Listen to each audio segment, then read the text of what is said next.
마태복음 2장 9절 한 절입니다. 박사들이 왕의 말을 듣고 갈새 동방에서 보던 그 별이 문득 앞서 인도하여 가다가 악이 있는 곳 위에 머물러서 있는지라. 아멘. 우리는 지난 시간 메시아의 별에 대해서 묵상했습니다. 동방 박사들의 동방에서 본 그 별이 과연 어떤 별이었을까? 여러 가지 정황을 보았을 때에 메시아의 탄생을 알리는 메시아의 별은 성령님으로 연결되는 천사였을 가능성이 있다는 것을 살펴보았습니다. 별, 천사, 성령님께서 메시아의 탄생을 알리셨고 하나님의 영이신 성령님께서 수면 위에 운행하셨던 것처럼 아기 예수께로 인도하셨고 그 위에 머무신 것을 연결시켜 보았습니다. 성경에는 별과 천사라는 단어가 동일하고 별을 천사로 묘사하기도 합니다. 지난 주일 찬양 예배 시간에 이현성 목사님의 설교 중에서 천사장 미가엘에 대해서 들었습니다. 천사장 미가엘은 큰 군주 왕 중의 왕 예수 그리스도를 나타낸다고 들었습니다. 이처럼 천사는 하나님의 나타나심, 하나님 그 자체를 나타내기도 하고 하나님의 임재와 하나님의 친히 일하심을 나타내기도 합니다. 성자 예수님께서는 삼위 하나님의 구원 역사를 완성하시기 위하여 아기 예수로 이 땅에 탄생하셨고 그 예수 위에 성령님께서 머물러 서셨습니다. 하나님의 영 성령님께서는 창조 때부터 예수 그리스도 위에 운행하셨습니다. 창세기 1장 1절로 2절에 태초에 하나님이 천지를 창조하시니라. 그 땅이 혼돈하고 공허하며 흑암이 깊음 위에 있고 하나님의 영은 성령은 수면 위에 예수 그리스도 위에 운행하시니라. 창세기 1장 창조의 사역에 성부, 성자, 성령 삼위 하나님께서 함께 등장하십니다. 하나님께서 빛이 있으라 성부 하나님이 등장하시죠. 수면 성자 예수님이 등장하시죠. 하나님의 영이 성령이 운행하시죠. 그러니 창세기 1장은 성부, 성자, 성령 삼위 하나님께서 함께 나타나시는 장면입니다. 이 사실은 삼위 하나님께서 함께 나타나실 때에는 창조의 역사가 일어난다는 것을 발견할 수 있습니다. 성경에 간혹 성부, 성자, 성령, 삼위 하나님이 함께 나타나시는 장면들이 있습니다. 보통 시대마다 성부 하나님의 시대, 성자 예수님의 시대, 성령 하나님의 시대, 시대가 나누어져 있지만 성경에 보면은 물론 항상 함께 계시지만은 기록적으로도 함께 등장할 때가 있습니다. 성부도 나타나시고 성자도 나타나시고 성령도 나타나시고 성경에 그런 기록들이 있습니다. 그런 기록들을 볼 때에 창세기 1장은 기준이 되는 거죠. 성부, 성자, 성령이 나타나시니까 창세기 1장 창조가 시작되는 거죠. 예수님께서 공생애를 시작하시는 순간 세례 요한으로부터 세례를 받으시고 물에서 올라오실 때에 삼위 하나님께서 나타나시는 것을 발견할 수 있습니다.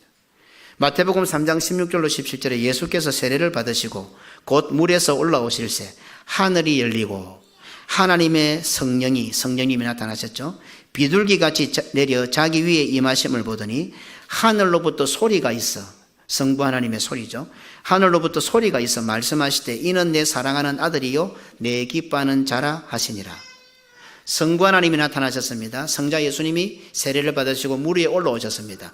그 위에 마치 창세기 1장 2절에 하나님의 영이 그 수면 위에 운행하셨던 것처럼 예수 위에 성령이 비둘기처럼 내려앉습니다. 삼위 하나님의 동시 등장은 창조가 있을 것이라는 것을 예견할 수 있습니다. 그렇죠? 창세기 1장에 성부, 성자, 성령이 나타나시니까 창조가 시작됐잖아요.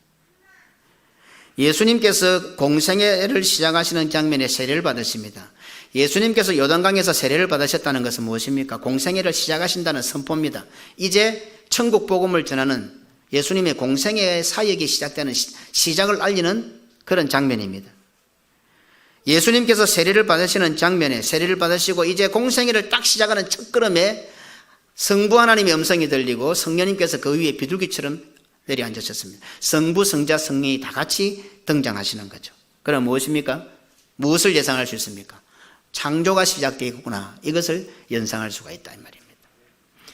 그러니 예수님께서 세례받으신 사건은 세례 요한으로부터 세례받으심으로 하나님이신 예수님께서 사람 인간 요한에게 세례를 받으시는 겸손을 보였었다는 그런 내용보다도 이제부터 시작되는 예수 그리스도의 공생애는 곧 삼위 하나님의 새로운 창조 역사가 시작되는구나 하는 암시가 된다 이 말입니다. 그래서 삼위 하나님이 등장할 때는 항상 창조 역사가 일어난다. 우리가 더 쉽게 알아듣는 이해할 수 있는 것은 부활의 역사죠. 부활은 창조예요. 죽었다가 살아났는데 그게 어때 뭐 조금 변화된 겁니까? 아닙니다. 변화된 거 아닙니다. 사람이 달라진 거 아닙니다. 수양해서 어떻게 조금 돌을 닦은 거 아닙니다. 죽었다가 살아나는 거 부활은 새 창조를 뜻하는 겁니다. 재창조죠. 그래서 성부, 성자, 성령이 나타날 때는 무슨 일이 벌어진다? 창조의 사역이 일어날 것이다. 예수님께서 십자가를 지시고 죽으시고 부활하시고 성천하셔서 완성하신, 우리를 위하여 완성하신 구원 역사는 다른 말로 하면 무슨 일이다? 새로운 창조다. 이렇게 보면 되는 겁니다. 그래서 우리가 얻은 구원, 우리가 예수 믿어 구원 얻었다. 이 말은 다른 말로 하면 내가 새롭게 창조되었다. 그런 뜻입니다. 우리가 돌을 닦고 수양을 하고 노력을 한다고 해서 되는 문제가 아닙니다. 구원은 새롭게 만들어지는 것입니다. 구원은 새 사람이 되는 것입니다. 사람 자체가 달라지는 것입니다. 요새 코로나19 백신 맞으면 DNA가 바뀐다는 말 때문에 인터콥에서 그 말을 해가지고, 인터콥에서 그 말 안 했으면 저도 믿을 수 있었는데 인터콥에서 그 말해서 제가 안 믿습니다. 인터콥은 불건전한 집단입니다. 신천지가 바른 말을 해도 우리는 믿을 수가 없잖아요. 인터콥에서 그 말 했기 때문에 우리는 안 믿는 거예요. 그런데 실제로 그 사상이 어디 있는가 하면요, 여기 있습니다. 사실은요, 예배 시간은 DNA를 바꾸는 시간이에요. 왜? 새 창조. 죄와 사망과 지옥의 DNA가 우리 속에 있었는데 그 DNA를 완전히 바꾸어서 예수의 DNA로 바꾸는 시간이 예배 시간이거든요. 왜 바꾸면 됩니까? 노력하면 됩니까? 아닙니다. 노력해서 되는 문제가 아닙니다. DNA가 바뀌는 건데 새 창조입니다. 그게 바로 우리가 구원 얻었다, 부활했다 같은 뜻입니다. 그래, 이 시간은요, 완전히, 그래서 우리 입장에 쉽게 생각하면 죽었다가 살아난다. DNA가 바뀌려면 죽어야 됩니다. 십자가에서 나를 안 죽이면, 오늘 이 말씀은 금이라 그러잖아요. 왜 말씀을 금이라고? 사람은 죽이는 게 금인데, 그렇잖아요. 오늘 이 강단에서 제가 말을 하지만은 이 입을 통해서 말씀, 금이 나가는 거예요. 그럼 1차적으로 어떻게 되면 죽어야 됩니다. 듣기 싫다, 듣기 좋다, 뭐 좋다, 느낌이 좋다, 감동, 이게 아니고, 위로가 된다가 아니고, 말씀의 금은 무조건 일단 죽어야 됩니다. 믿음으로 받아야 됩니다. 명 받듭니다. 어떠세요? 어명이요. 사약일지라도 어명이요. 예, 명 받듭니다. 어떤 명령이라도 어명이면 예, 명 받듭니다. 오늘 말씀이 나갈 때, 금이 나올 때 받아야 됩니다. 받으면 죽습니다. 그러나 우리는 믿음으로 받기 때문에 부활하는 거죠. 부활할 때는 내가 부활하는 것이 아니고 예수로 부활하는 거죠. 그래서 우리를 크리스찬, 예수 사람, 예수쟁이 이렇게 부르는 겁니다. 김경은이로 있었지만 말씀의 금을 받고 나서 살아날 때는 예수쟁이로, 예수 믿는 사람으로 살아나는 거죠.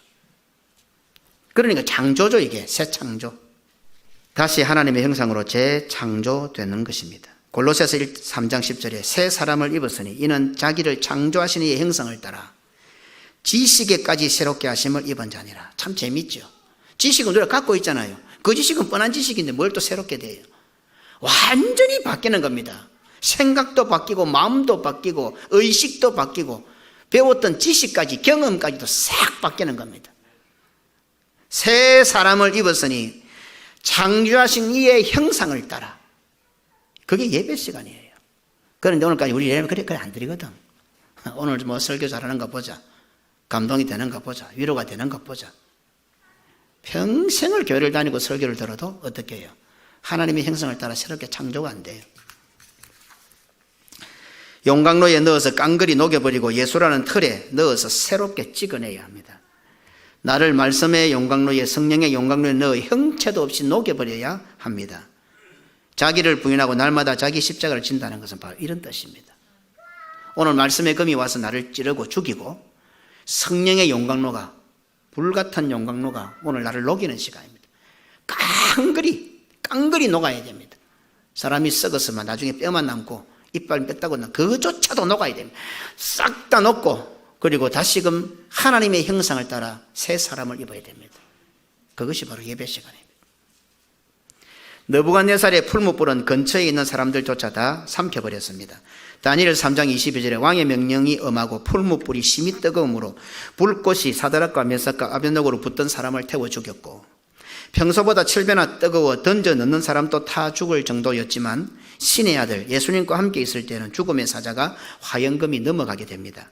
다니엘서 3장 25절에 왕이 또 말하 이르되 내가 보니 결박되지 아니한 네 사람이 불가운데 다니는데 상하지도 아니하였고 그 넷째의 모양은 신들의 아들과 같도다 하고 느부갓네살 왕의 말입니다. 세 사람을 사드락과 메삭과 아벳느고를 던져 넣었는데 결박하여 던져 넣었는데 결박이 다 풀어지고 네 사람이 불꽃에서 돌아다니는 거예요.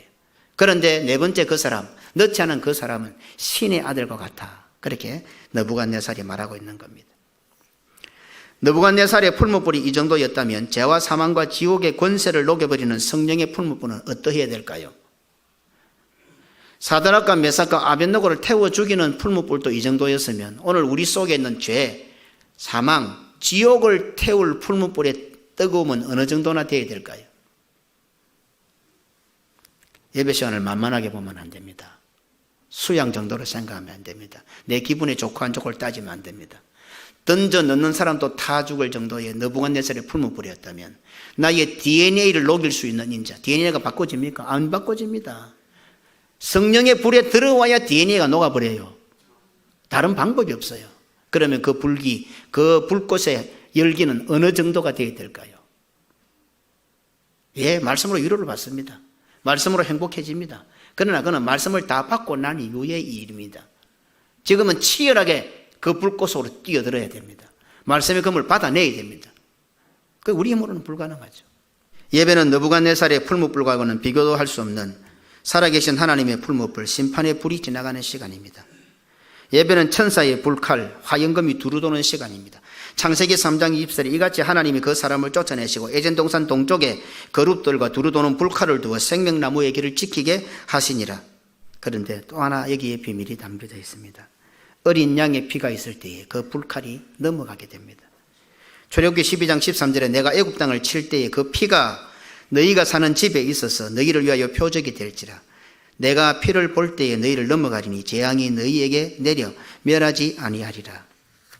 오늘 새벽에 조금 묵상을 해보았습니다. 새벽에도 안 오신 분들을 위해서. 6월절 규례를 주시면서 복잡한 명령들이 있습니다. 무엇입니까? 썬 나무를 먹고 어떤 거는 구워야 되고 어떤 거는 삶아야 되고 신발을 신고 먹어라, 허리에 띠를 띠고 먹어라, 지팡이를 짚고 먹어라, 거피 먹어라, 여러 가지 어떤 조항들이 붙어 있습니다.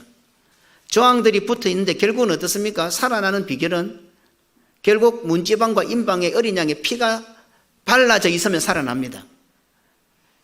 좀 해석을 좀 과하게 해볼까요? 방 안에서 허리띠를 안 띠도 지팡이를 안 집어도 양을 안 먹어도 신발을 안 신어도 죽지는 않을 것 같아요. 그렇죠? 죽지는 않을 것 같아요. 여호와의 사자가 죽음의 사자가 내려와서 집을 지나다닐 때에 어린 양의 피가 있으면 그 집을 패스오버, 유월하게 되는 거죠. 넘어가게 되는 거죠. 그런데 사실 그 속에 있는 이스라엘 백성은 어떻게 해야 됩니까? 시킨 대로 다 해야 돼요. 순종해야 되는 거지요. 허리에 띠를 띠고 신발을 신고 지팡이를 짚고 커피 먹고 여러 가지 조항대로 순종은 해야 됩니다. 그러나 그거 안 해도 예수의 피가 있으면, 어린 양의 피가 있으면 살아납니다. 우리는 다 예수를 믿습니다.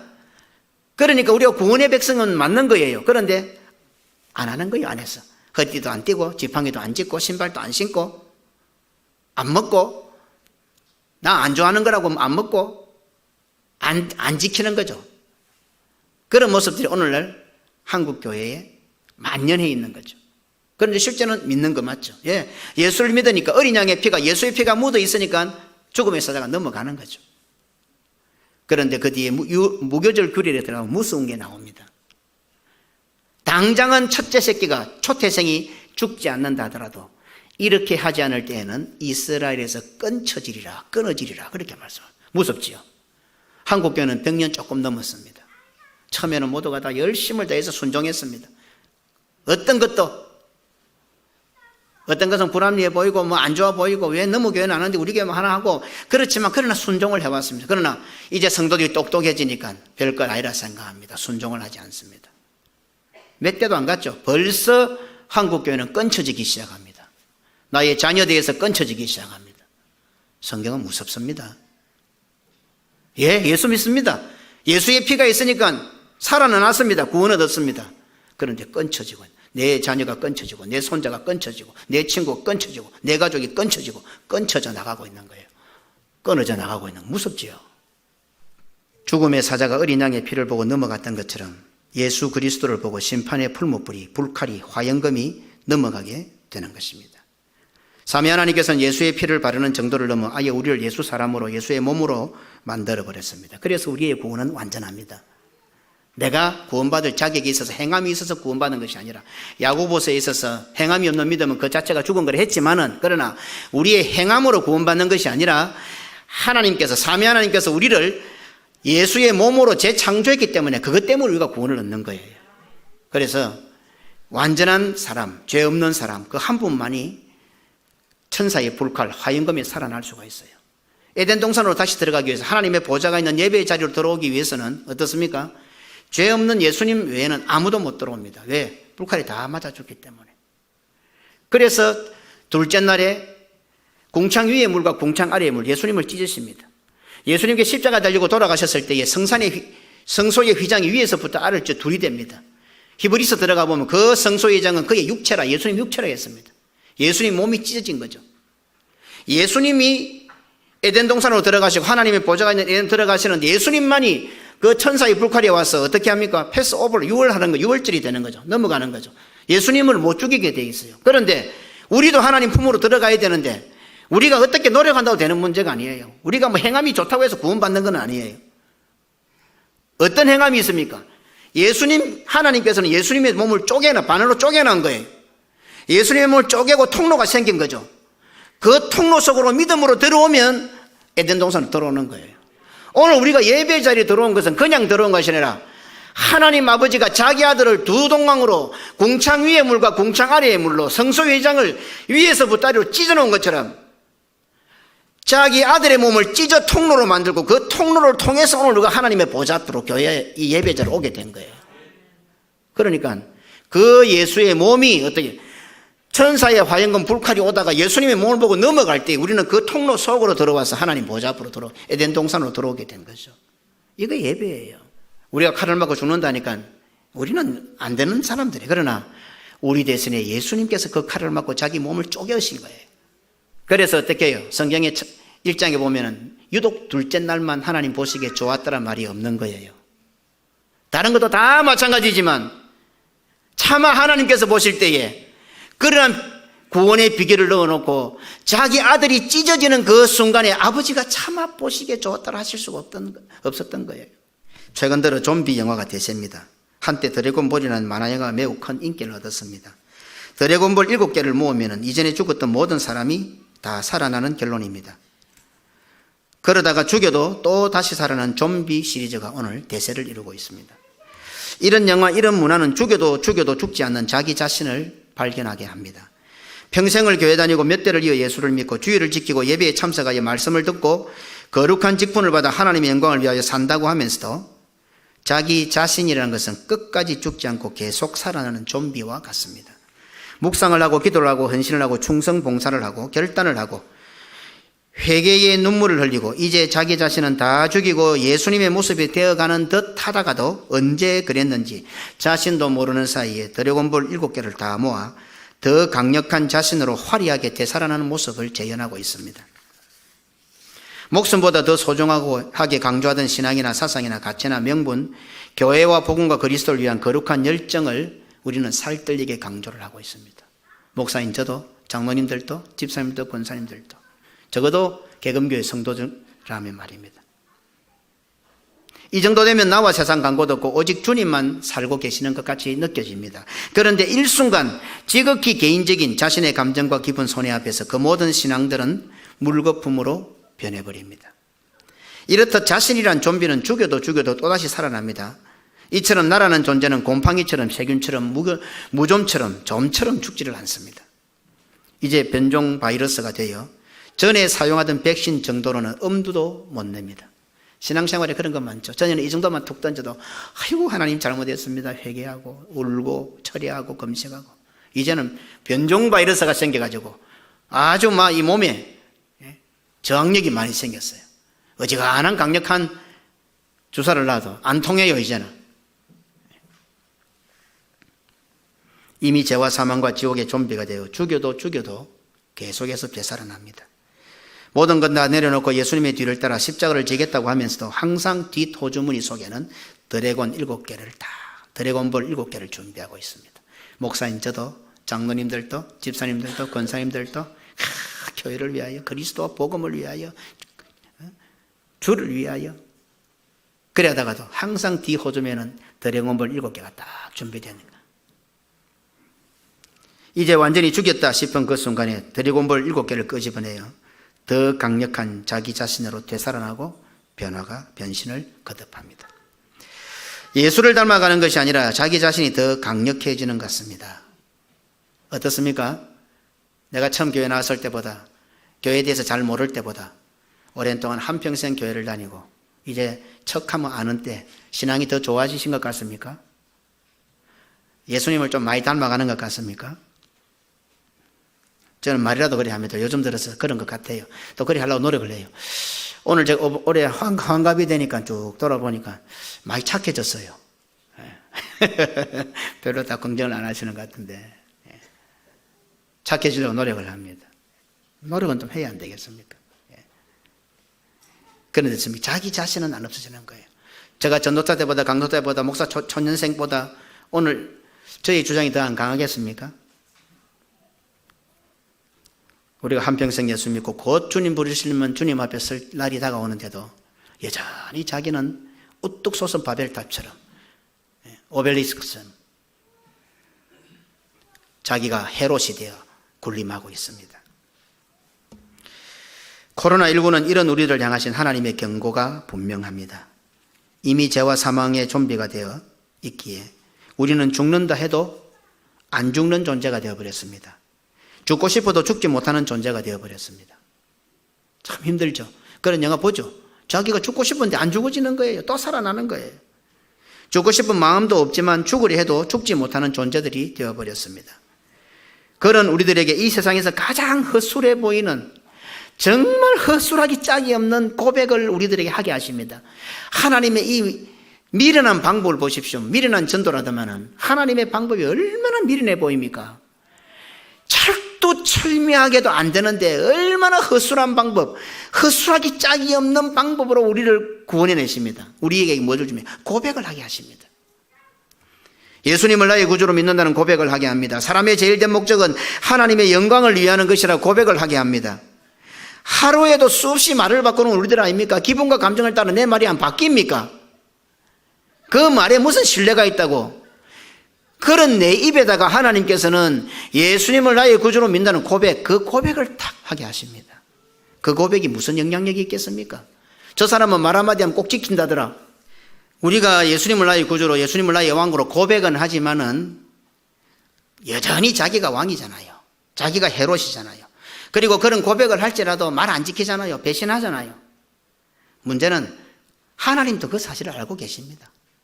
내가 하루에도 말을 몇 번이나 바꾸고 번들이 말만 하고 실제로 그리 안 할 줄 거의 다 아십니다. 뒤에 있는 거 다 압니다. 하나님께서. 그럼에도 불구하고 우리를 사랑하시는 하나님께서는, 사랑하시되 끝까지 사랑하시는 하나님께서는 내 머리 위에 성령의 불을 딱 띄우는, 성령을 띄우시는 거예요. 성령의 별을 띄우시는 거예요. 우리의 힘으로는 그런 고백조차 할 수 없는 존재들이기에 성령님께서는 강력한 역사로 우리 머리 위에 성령의 별이 떠오르고 그 성령의 강력한 역사로 우리를 감화 감동하시고 예수님을 나의 구주로 믿는다고 어찌 보면 억지 고백을 하게 만드시는 거예요. 물론 감동 감화 받아 감격하게 고백하는 수도 있지만 무슨 뜻인지도 모르고 예수님을 나의 구주로 믿습니다. 고백하게 하시는 거예요.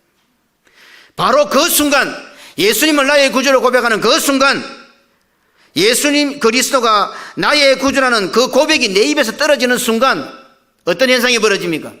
스위치 불을 딱 끄면 순간에 불이 탁 나갑니다. 스위치 탁 올리면 불이 탁 옵니다. 내 입에서 예수님을 나의 구주로 믿습니다라는 고백이 딱 떨어지는 순간 하나님께서 스위치 불을 탁 켜버리는 거예요. 불이 탁 와버리는 거예요. 우리를 예수의 몸으로 딱 만들어버리는 거예요. 순간적으로. 그리고는 창조 때부터 수면 위에 운행하셨던 하나님의 영, 예수님을 믿는다는 어설픈 그 고백 위에, 그 고백 때문에 내가 예수님 몸으로 변화되어지고, 내가 예수님 몸으로 변할 때 그 성령이 딱 와서 머물러 서버리는 거예요. 우리는 그런 존재들이에요. 교회라는 울타리만 벗어나면 나라는 좀비가 될 것 같고, 교회라는 울타리 안에 있으면서도 지금도 자기라는 좀비를 죽이지 못하는 우리들인데, 성령님께서는 우리 위에 머물러 계셔서 그 어설픈 우리의 고백을 근거로 우리를 예수님의 몸으로 유지시켜 주는 거예요. 멋있지 않아요? 성령님이 떠나가면 바로 좀비가 되어버리는 거예요. 그런데 그 고백을 근거로 하여 결국은 그 고백도 성령님께서 하게 하셨는데도 불구하고 그것을 대단하게 여기시고 그 겨자씨 하나 할 만한 믿음, 그 고백 가지고 천하를 옮기는 역사를 이루시는 거예요. 그 고백을 가지고 성령님이 내 머리 위에 머물러 주시고 서서 머물러 주시고 계속하여 좀비가 되려고 발부둥을 치고 있는 이것을 억제시켜서 예수의 몸으로 지금 유지시켜주고 계시는 거예요. 그리고는 우리의 머리 되신 예수님의 뒤를 따라 주일마다 예배의 자리에서 믿음으로 말씀의 금을 받아 성령의 용광로에 나를 넣어서 죽일 수 있게 된 것입니다. 내 믿음이 대단해서가 아니라, 나의 신앙이 좋아서가 아니라, 나의 결단과 헌신과 충성이 이유가 되어서가 아닙니다. 예수님의 몸이 되어버렸기 때문에 성령님께서 내 위에 머물러 서 계시고 성령님의 인도하심을 따라 십자가로 말씀으로 나를 죽일 수 있게 된 것입니다. 머리 대신 예수님을 따라 그의 몸이 되어 나를 죽일 수 있게 된 것입니다. 코란데오닷컴이라는 그 사이트에 제 설교가 지난주에 올린 적이 있습니다. 그 내용 중에 그랬어요. 우리가 노력해서 하나님의 영광을 위해 살 수 없다. 아예 내 시간을 하나님의 시간으로 살아야 그 사는 삶 자체가 자연스럽게 하나님의 영광을 위해 살게 된다. 그런 논조에 제가 설교를 한번 낸 적이 있습니다. 그래서 성도는 하나님께서 정하신 날 주일을 성수하고 그 주일에 드려지는 예배를 통하여 내가 죽고 예수로 살아나게 되는 심판과 구원을 체험하게 되고 죽음과 부활을 체험하게 됩니다. 하지만 에덴 동산에서도 하나님의 명령을 거역했던 것처럼 예배의 자리에서도 예배의 자리를 떠나는 순간에도 또다시 자신을 헤롯으로 왕으로 등극시키려고 하는 욕망이 속에서 꿈틀거립니다. 어떤 주사를 맞고 나면 그것이 잠재에 있다 약경으로 떠면 다시 올라오는 것처럼, 우리 지금 장로님 진통제를 먹어야 고통이 사라지는데 진통 그 약효가 떨어지면 또 아파지는 것처럼 내 속에는 어때요? 계속 나라는 좀비가, 나라는 이 헤롯이 살아나려고 막 꿈틀거리는 거죠. 그러나 성령님께서 예배 시간을 통해서 우리 위에 머물러 서 계시고 성령의 역사로 그 자기란 것을 죽이고 예수의 몸으로 살도록 우리를 계속 강력하게 인도하시는 거죠. 성령님께서는 주일마다 동방박사인 목회자를 보내요, 설교자를 보내요. 오늘 여러분들에게, 우리들에게 묻습니다. 당신의 왕으로 나신 이가 어디 있습니까? 이렇게 물으십니다. 그리고 다시 우리를 죽이며 예수로 살리는 작업을 계속하고, 우리가 무슨 작업을 하는 게 아니에요. 예배 시간에서 우리가 대단한 작업을 해요. 지금 우리를 이 자리에 앉혀놓고 나를 죽이고 예수님으로 재창조하려고 사미 하나님께서는 얼마나 많은 공을 들이시는 모릅니다. 그 못된 성격이 안 바뀌는 거예요. 찌뿔도 없는 고집 하나 못 내려놓는 거예요. 그런 나를 예수쟁이로, 예수 믿는 사람으로, 구원받은 사람으로 흉내라도 내게 하시려고 사미 하나님께서 지금 그 사미 하나님께서 막 강력하게 지금 작업을 하고 계시고 역사를 하고 계신단 말이에요. 그런 사미 하나님의 역사와 성령이 우리 머리 위에 머물러 계시기 때문에 오늘 우리가 이 모양 이 정도도 살아갈 수가 있는 거예요. 하나님 떠나가시면 끝장이라 다 좀비가 되고 괴물이 되어버려요. 목사라고 장로라고 집사라고 천만에 우목사도 안 돼. 성령 하나님께서 내 속에 계시고 내 위에 머물러 계시기 때문에 이 자리에라도 앉아있는 줄 아세요? 지금 하나님께서 얼마나 나를 사랑하시고 역사하시는지 모른단 말이에요. 성부, 성자, 성령 삼위 하나님께서 이 시간인 우리에게 나타나셔서 내 위에 머물러 계셔서 목사답게, 장로답게, 집사답게, 권사답게, 개금교회 성도답게, 예수 믿는 사람답게 유지시켜주고 계시는 거예요. 우리는 주일마다 예배의 자리로 나옵니다. 이곳은 하나님의 보좌가 있는 곳입니다. 그리고 이 강단에서 말씀이 성자이신 예수 그리스도께서 말씀이 나아가는 것은 예수님이 나아가시는 것입니다. 그리고 동방박사의 목회자의 입에서 말씀이 예수가 성도들에게 계속 전달되고 있습니다. 말씀이 나아갈 때 그 위에 누가 운행하십니까? 성령님이 운행하십니다. 말씀이 들리십니까? 말씀이 들려 아멘 하십니까? 그 사람 위에는 성령이 운행하십니다. 바로 아멘 그 위에 성령이 운행하시고 아멘 그 위에 성령 하나님께서 머물러 서 계시는 겁니다. 우리 때문에가 아니라 아멘 했기 때문에 그 어설픈 아멘, 아멘에도 아멘대로 못 살아가면서 순종도 하지 않으면서 믿음도 어설프지만은 어떤 일에 그것도 포기하고 또다시 자기 마음대로 살아갈 것이 뻔한 우리들이지만 아멘 할 때 그 말씀 보시고 말씀이 내 속에 들어와 있기 때문에 말씀이 내 귀로 들어왔기 때문에 예수가 내 속에 들어왔기 때문에 성령님이 그 위에 딱 머물러서 계시는 거예요.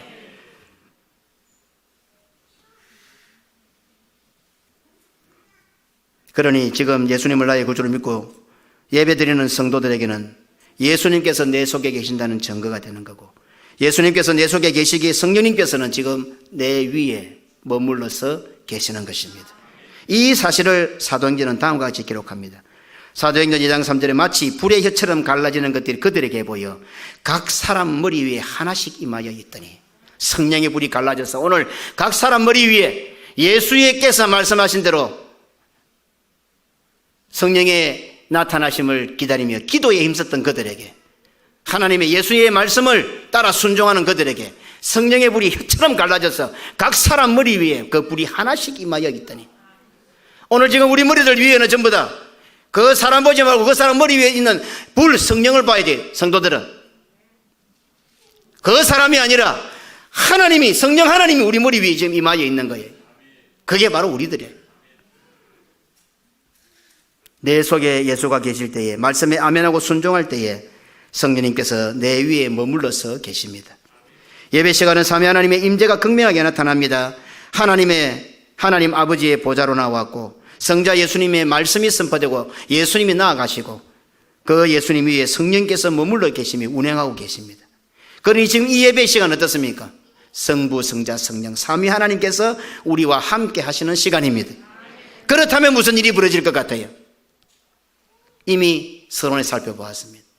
예배 시간마다 우리는 성부 하나님 아버지가 계신, 그래서 우리가 첫 기도가 하나님 아버지를 부르습니다. 그 아버지의 보좌 앞에 나옵니다. 말씀이 나갑니다. 예수님께서 나아가십니다. 예수를 받아들이고 말씀에 아멘한 자들 위에 성령이 머무르십니다. 성부, 성자, 성령이 이 자리에 함께 계십니다. 무슨 일이 벌어질 것 같았습니까? 은혜 받았다 정도가 아닙니다. 감동받았다 정도가 아닙니다. 위로가 된다는 정도가 아닙니다. 창조가 시작되고 있는 거예요. 창조의 역사가 시작되는 거예요. 부활이 일어나기 시작하는 거예요.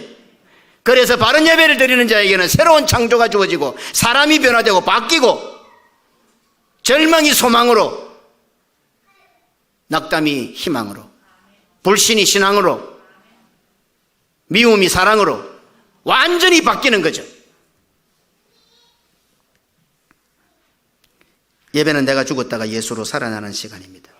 예배는 삼위 하나님께서 나를 예수의 몸으로 예수 사람으로 새롭게 창조하시는 시간입니다. 자신을 비우고 자신을 내려놓는 것이 우리가 가능할 것 같습니까? 천만의 말씀입니다. 우리는 어떤 방법으로도 자신을 비울 수 없습니다. 자신을 내려놓는 것은 불가능합니다. 어쩌면 자신을 비우고 자신을 내려놓는다고 말하면 말할수록 그 사람은 자기 고집이나 자기 중심이 강할지 모릅니다. 유일하게 예배 시간만이 자신을 비우고 자신을 내려놓고 좀비 같은 나 자신을 십자가에 완전히 죽일 수 있습니다. 삼위 하나님께서 창조의 역사를 시작하는 시간이기 때문입니다. 하나님께서 정하신 시간, 하나님께서 정하신 날 주일을 성수하고 그 주일에 삼위 하나님께서 임재하신 예배의 자리로 나와 예수로 예수 사람으로 새롭게 창조되어 부활하는 성도들이 되시기를 주님의 이름으로 축원합니다. 그런 성도들이 가득한 개금교회가 되어 우리 부산 개금교회에 항상 하나님의 영이 머물러 서 계시고 하나님의 영이 운행하고 예수님이 재림하실 때까지 우리 부산 개금교회 위에 하나님의 영 성령이 머물러 계시고 운행하시고 함께하시고 인도하시고 보호해 주시고 그래야 우리 개금교회 새로운 역사를 써가는데 그 성령님께서 늘 지키시고 함께하시고 보호하시고 가는 곳곳마다 개금교회 위에 성령이 머물러 계신 것을 모든 사람이 보고 미디안 광야의 떨기나무 같은 우리지만 성령의 불이 임함으로 우리가 가는 곳곳마다 거룩한 땅이 되어지고 하나님을 만나는 역사가 일어나고 하나님의 음성이 들려지고 구원 역사를 이루어가는 그런 복된 교회와 속한 모든 성도들이 되시기를 주님의 이름으로 소망합니다.